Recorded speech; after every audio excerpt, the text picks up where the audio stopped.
Hi there, folks. Okay, with today's video, I'm just going to get right into things because the video from 2 days ago was very much long in the tooth with me rambling on. So I don't want you to have to put up with 9-minute videos every time I post one of these. Okay, so with today's comic, as well as the comic from 2 days ago, it feels like a return to form for me.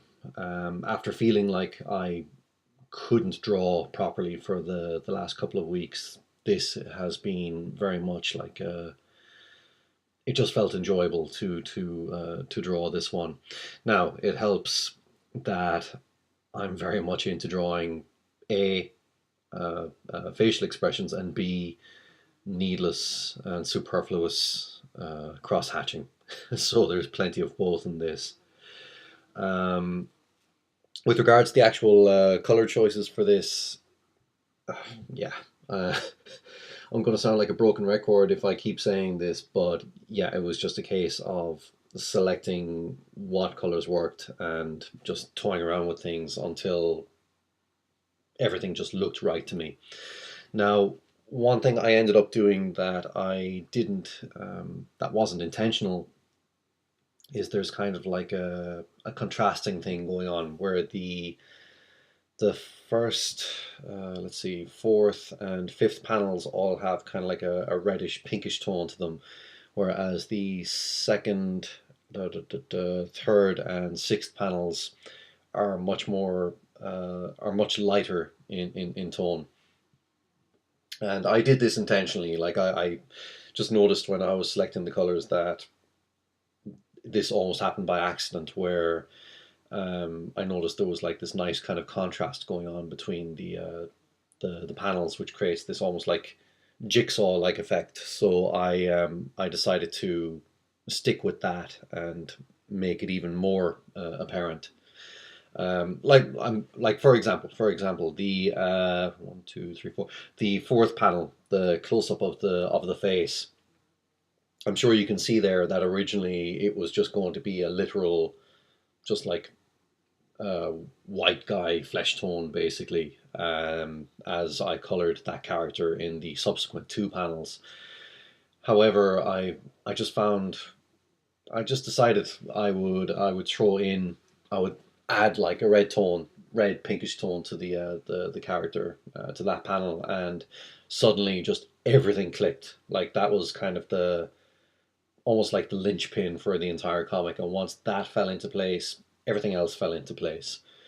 Um, Other than that, what else do I have to say about this?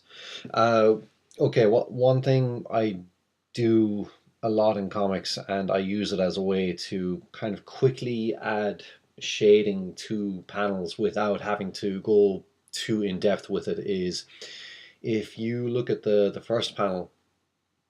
I don't know what point you're at in the video now, but maybe I'm talking about this before it's happening, whatever. But if you look at the final comic, you'll notice that the shading is basically just, it's almost like a spotlight effect on the faces. And I mean, literally all this is I add the shading tone to the faces, and then I just take the eraser tool, size it up to so it practically fills the panel, and just click away the color, or like the shading in the middle of the panel, and it just creates this kind of almost spotlight effect, as I said. I just find this is a good way to save time if I don't really know how I'm going to go about lighting a panel. And there's something about it that if it's done well, or if it's done in the right circumstances rather, it can look quite nice. It has a kind of a bold graphic kind of effect to it.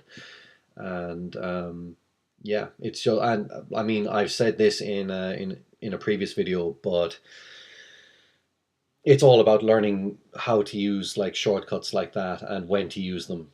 You know, like, because at the end of the day, you can make something that looks beautiful, but if you're spending too much time on it, then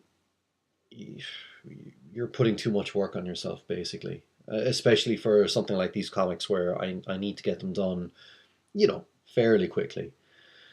So that's pretty much everything, I think. One more thing. Yeah. The one, two, three. The third panel, I quickly while I was coloring this, I very quickly went on online, and via Google, I found a paper texture. Literally, just somebody had scanned in a sheet of like crumpled up paper, because with that panel, I wanted to give it kind of the look of, as if that's a drawing on a page. So I just took that paper texture, copied it in as a layer, made it transparent, um, and I just like reduced that transparency just a bit, or like just enough that it's still visible, but at the same time, it doesn't stick out too much. It's there to give the feeling of there being paper.